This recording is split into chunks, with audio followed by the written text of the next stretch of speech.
अध्याय 4 श्लोक 38 भागवत गीता। नहीं यानेन सदृशं पवित्रम इह विद्यते तत्स्वयं योग संसिद्धः कालेनात्मनि विन्द्यते।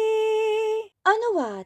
इस संसार में ज्ञान के समान पवित्र करने वाला निसंदेह कुछ भी नहीं है। जिसने लंबी अवधि तक समत्व बुद्धि योग के माध्यम से मन की शुद्धि प्राप्त कर ली हो, उस मनुष्य को यह ज्ञान अपने आप ही अपनी आत्मा में अनुभव होता है। व्याख्या। इस श्लोक में योगेश्वर श्री कृष्ण अर्जुन से ज्ञान के बारे में 3 बातें कह रहे थे। ज्ञान से श्रेष्ठ कुछ भी नहीं है, ज्ञान से शुद्ध पवित्र करने वाला कुछ भी नहीं है तथा ज्ञान को समत्व बुद्धि योग द्वारा उपलब्ध किया जा सकता है।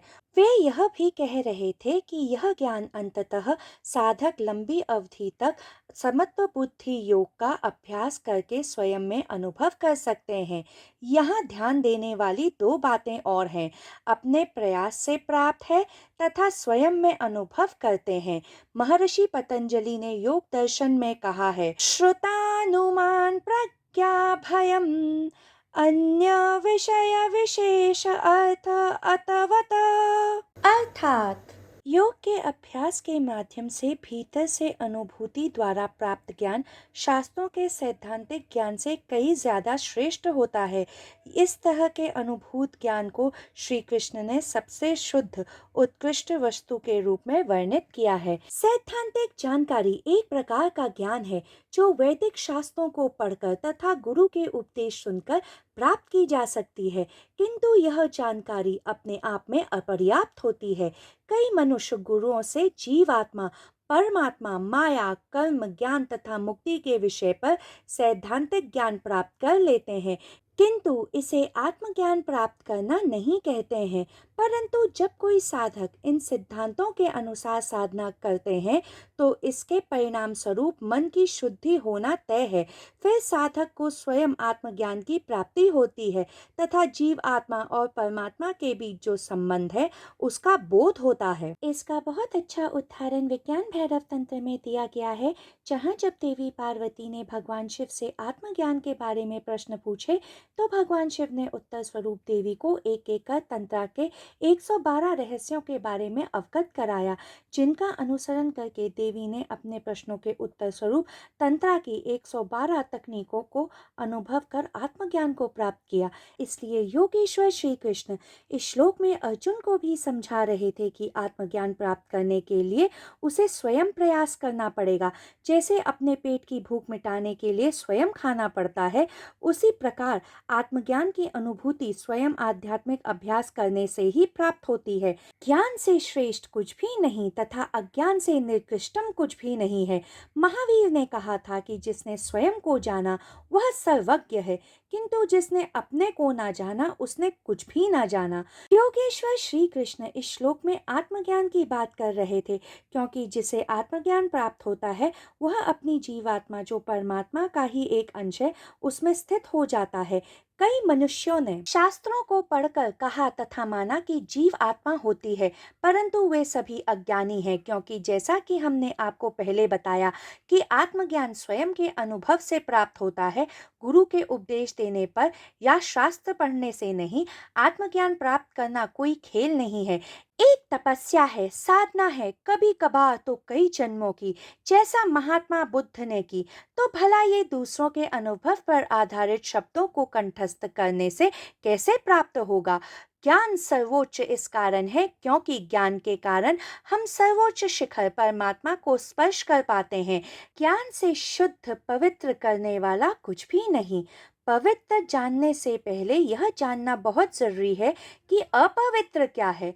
मनुष्य अपवित्र इस कारण है क्योंकि उसके मन में कुछ इच्छाएं, वासनाएं, कामनाएं वास करती हैं जो असीमित हैं, कभी तृप्त हो ही नहीं सकती। ये क्षितिज की तरह है जिसे देखा तो जा सकता है परंतु कभी पाया नहीं जा सकता है।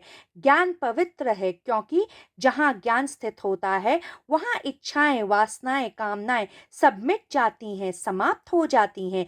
यही कारण है कि मनुष्यों को बुद्ध के नेत्रों में महावीर की नग्नता में जीसस क्राइस्ट के सूली पर चढ़ने पर भी उनमें केवल पवित्रता ही दिखाई देती है। योग जहाँ सिद्ध हो जाता है उस घड़ी केवल जीवात्मा का परमात्मा से, व्यक्तिगत चेतना का सृष्टियात्मक चेतना से मिलन होता है तथा मनुष्य की बुद्धि सम हो जाती है। जब मनुष्य का मैं नष्ट हो जाता है उसी क्षण उसे आत्मज्ञान प्राप्त हो जाता है। समत्व से शुद्ध होने का अर्थ है कि ऐसा मनुष्य अति की अशुद्धता से ग्रस्त नहीं है। इसका एक उदाहरण महात्मा बुद्ध के शिष्य सम्राट शोण का है। जब सम्राट शोण ने बुद्ध से दीक्षा ली तो बुद्ध के कई शिष्यों ने उन्हें सचेत करते हुए कहा कि शोण एक महान भोगी विलासी सम्राट है, वह भिक्षु बन ज्यादा दिन तक नहीं टिक पाएगा। किंतु बुद्ध ने कहा ऐसा नहीं होगा। यदि बुद्ध के भिक्षु दिन में एक बार खाना खाते तो शोण 2 दिन में एक बार खाता। यदि भिक्षु छाया में ध्यान करते तो शोण तपती धूप में ध्यान करता। यदि भिक्षु एक वस्त्र धारण करते तो शोण नग्न रहता।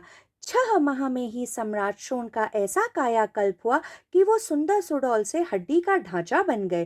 भिक्षुओं ने चिंतित हो बुद्ध से कहा, कुछ कीजिए, शोण जो अनपेक्षित है, असंभव है, वह कर रहा है। बुद्ध ने कहा, शोण केवल जो उससे अपेक्षित है, संभव है, वही कर रहा है। वह एक अति से दूसरे अति की ओर जा रहा है। वो सम्राटों का सम्राट था, अब वो भिक्षुओं में सर्वश्रेष्ठ भिक्षु बनना चाहता है। इसी तरह अर्जुन जो उस समय का विश्व का सर्वश्रेष्ठ धनुर्धर था, वह दूसरे अति भिक्षु बनने की ओर जाना चाहता था। फिर बुद्ध शोण जो एक कुशल वीणा वादक भी था उसके पास गए तथा कहा कि शोण, मैं तुमसे कुछ प्रश्न करना चाहता हूँ। क्या जब वीणा के तार बहुत ढीले होते हैं तो उनमें से संगीत उत्पन्न होता है? तो शोण ने कहा, यदि वीणा के तार ढीले हों तो केवल टंकार उत्पन्न होती है। फिर बुद्ध ने पूछा कि यदि तार बहुत कसे हुए हों तो क्या संगीत उत्पन्न होता है? तो शोण ने उत्तर दिया कि नहीं, यदि तार कसे होंगे तो टूट जाएंगे। संगीत उत्पन्न होने के लिए ना ही तार बहुत ढीले होने चाहिए, ना ही बहुत कसे होने चाहिए, बस सम में, मध्य में होने चाहिए। तो बुद्ध ने कहा कि शोण, तुम बुद्धिमान हो, मेरा अभिप्राय समझ चुके होगे। जो वीणा से संगीत उत्पन्न करने का नियम है, वही प्राणों में संगीत उत्पन्न करने का नियम भी है।